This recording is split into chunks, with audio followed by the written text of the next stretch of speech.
Gadis 15 tahun mengangkat bajunya, menyadari tubuhnya memiliki insang ikan, bahkan di sela-sela jari kakinya tumbuh selaput tipis seperti selaput renang. Gadis itu bersembunyi dari orang tuanya dan pergi ke rumah sakit untuk pemeriksaan. Dokter mengatakan itu hanya beberapa masalah kecil di permukaan, tetapi ketika ia berbalik, ia segera memanggil atasannya untuk melaporkan fenomena aneh ini, agar tidak dibawa pergi seperti monster. Mia berbalik dan melarikan diri dari rumah sakit. Tetapi masalahnya adalah, ia masih tidak mengerti mengapa tubuhnya berubah. Perasaan takut, tak berdaya, putus asa, seketika memenuhi hati gadis remaja ini. Dan apa yang sebenarnya terjadi padanya? Mia yang berusia 15 tahun datang untuk tinggal di kota asing bersama orang tuanya. Sejak menstruasi pertamanya, Mia sangat suka minum air garam berkonsentrasi tinggi.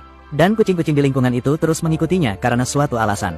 Namun, Mia tidak memperdulikan hal-hal tersebut. Seperti kebanyakan gadis remaja lainnya, Mia sedang dalam fase pemberontakan yang membuat orang tuanya khawatir. Ia baru saja masuk sekolah belum lama ini. Ia sudah berteman dengan sekelompok gadis nakal yang dipimpin Gina. Hari itu di rumah, Gina telah menginstruksikan semua orang dalam permainan yang berbahaya dan merangsang. Ia berjongkok di tempat tidur, terengah-engah. Lalu ia tiba-tiba berdiri, membiarkan Mia menegangkan lehernya. Beberapa detik kemudian, mata Gina mulai mengantuk. Lalu ia jatuh pingsan. Saat Mia kebingungan dan tidak tahu harus berbuat apa, Gina perlahan terbangun. Terlihat bahwa ia sangat menikmati perasaan bebas saat pikirannya kosong. Mia penasaran dan meniru. Tak lama kemudian, ia juga pingsan seperti Gina. Namun Mia mendapati dirinya berada di dasar laut yang dalam. Dan ekor ikan berenang di sekelilingnya. Setelah bangun, Mia merasa sangat tidak nyaman dengan tubuhnya. Ia berpamitan kepada Gina dan pergi. Saat itu, Mia masih belum tahu, tubuhnya diam-diam telah berubah. Ia langsung pergi ke akuarium ayahnya. Ikan hias yang semula ada di matanya berubah menjadi makanan lezat. Ia mengambil 2 ekor ikan dan mengunyahnya. Ia memakannya dengan nikmat. Namun hingga ia menelannya, ia menyadari bahwa perilakunya terlalu gila. Lalu ia memuntahkan semuanya. Kebisingan di kamar menarik perhatian ibunya.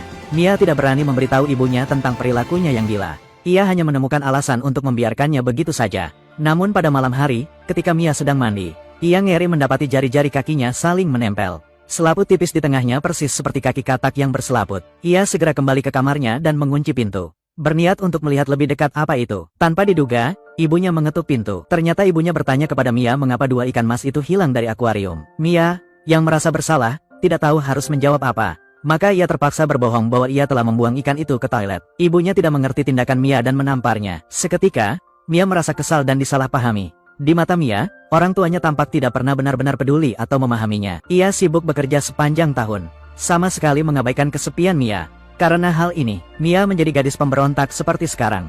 Dan Mia pun memutuskan untuk tidak memberitahu mereka tentang perubahan tubuhnya. Ia diam-diam pergi ke rumah sakit untuk berkonsultasi dengan dokter. Tetapi ketika dokter menemukan bahwa jari kaki Mia bukanlah kelainan bawaan, ia bersiap untuk melaporkan kejadian itu ke Pusat Pengendalian dan Pencegahan Penyakit. Mia takut dianggap monster untuk penelitian. Jadi, saat dokter sedang menelepon, ia segera berlari keluar rumah sakit. Saat itu, Mia merasa seolah seluruh dunia telah meninggalkannya. Ketakutan akan ketidaknormalan tubuhnya dan kurangnya kasih sayang yang telah lama dirasakannya, membuat Mia benar-benar meledak saat itu. Sejak kembali dari rumah sakit, tingkah laku Mia menjadi semakin liar dan tak terkendali. Ia memiliki keinginan kuat untuk menjadi wanita sejati.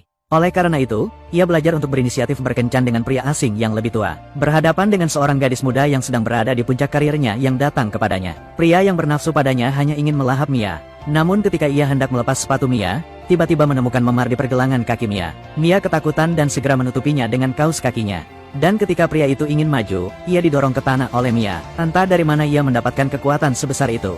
Perasaan rendah diri yang dibawa oleh tubuhnya yang bermutasi menindas Mia hingga tak bisa bernapas. Untuk menjadi seperti orang normal, Mia menggunakan gunting untuk memotong selaput di antara jari-jari kakinya, menahan rasa sakit. Mungkin tindakan ini bisa memberinya sedikit kenyamanan psikologis. Tetapi yang tidak ia ketahui adalah, ini tidak mengubah apapun. Setelah itu, Mia mulai makan lebih nikmat.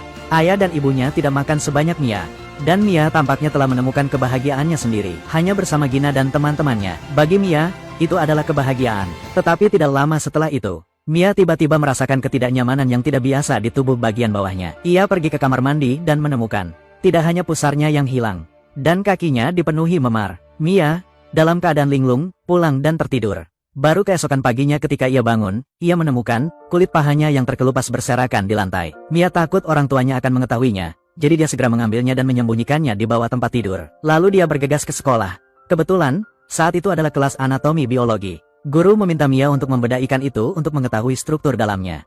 Mia tampak sangat serius. Namun, keseriusannya adalah memperlakukan ikan sebagai makanan. Setelah sekolah usai, teman-teman sekelasnya pergi satu persatu. Mia tak sabar, mengambil ikan itu dan menelannya. Namun, tanpa diduga, teman-teman sekelasnya berbalik dan menabraknya. Kalau berani cerita ke siapapun, aku bunuh kamu. Perubahan fisik dan emosional membuat Mia panik lagi. Ia mencoba menemui psikolog untuk mencari jawaban. Ia bahkan berpikir bahwa ia bukan anak kandung orang tuanya. Maka ia meminta Gina untuk membantu mencari bukti di rumah. Mereka berdua menemukan tas kontrak berbungkus biru. Namun, semuanya berbahasa Prancis sehingga ia tidak mengerti apapun. Mia yakin bahwa ini adalah surat adopsinya. Tanpa diduga, ibunya masuk saat itu. Wajahnya menunjukkan kemarahan dan ketegangan. Ia mengusir Gina tanpa rasa hormat kepada Mia. Setelah itu, ibu dan anak itu bertengkar hebat lagi. Mia semakin yakin bahwa dia anak adopsi. Ketika orang tuanya pergi, Mia tak kuasa menahan keinginannya untuk makan ikan mentah. Kali ini, dia menghabiskan semua ikan mas. Setelah menerima undangan Gina, Mia berdandan rapi untuk menghadiri pesta. Mungkin hanya saat dia bersama Gina, Mia bisa melupakan kesepian dan rasa rendah diri di hatinya. Namun, saat pesta berlangsung, Gina tiba-tiba terpeleset dan jatuh ke air. Mia tak berkata sepatah kata pun dan langsung menceburkan diri ke laut. Air laut yang gelap gulita sama sekali tidak mengganggu penglihatan Mia. Dia segera menemukan Gina dan memberinya udara tepat waktu. Akhirnya menyelamatkan Gina ke pantai. Tetapi pada saat ini, tubuh Mia tiba-tiba terasa aneh. Dia buru-buru berlari ke kamar mandi untuk memeriksa. Dia menemukan organ seperti insang tumbuh di tulang rusuknya. Mia tahu, kecepatan transformasinya semakin cepat. Setelah kembali ke rumah, Mia menggunakan pinset untuk mengupas sisik di kakinya. Ia mencoba memperlambat laju transformasinya dengan melakukan ini. Namun ia menyadari bahwa semua itu sia-sia. Mia tidak dapat menerima bahwa ia adalah orang yang berbeda. Ia menghabiskan seluruh isi botol obat. Pada titik ini, kedua kakinya menyatu sepenuhnya. Akhirnya, Mia ambruk dan jatuh. Ketika Mia terbangun kembali, ia telah menyelesaikan transformasinya. Ekor ikan raksasa telah menggantikan kakinya. Mia berusaha sekuat tenaga untuk melepaskan diri darinya, namun ekor ikan itu bagaikan takdirnya yang tak adil, ia akan selamanya melekat padanya.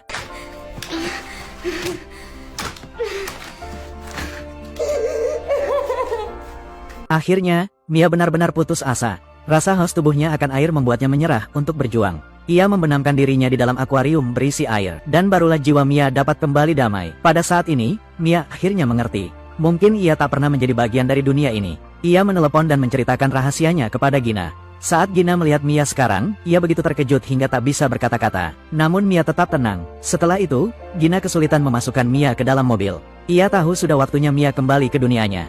Mobil melaju sepanjang malam, akhirnya berhenti di sebuah pantai terpencil.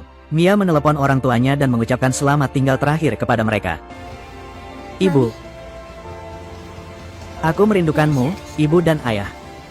Seberapapun banyak hal yang tak sanggup ia katakan, namun laut adalah tempatnya berada. Setelah memeluk Gina, Mia berenang menuju laut. Saat ia melangkah ke laut, kesendirian, harga diri, dan rasa kehilangan Mia lenyap. Ini berarti ia telah menemukan laut yang benar-benar miliknya. Akhirnya, jika kau adalah Mia, apakah kau akan memilih untuk tinggal di darat atau di bawah laut?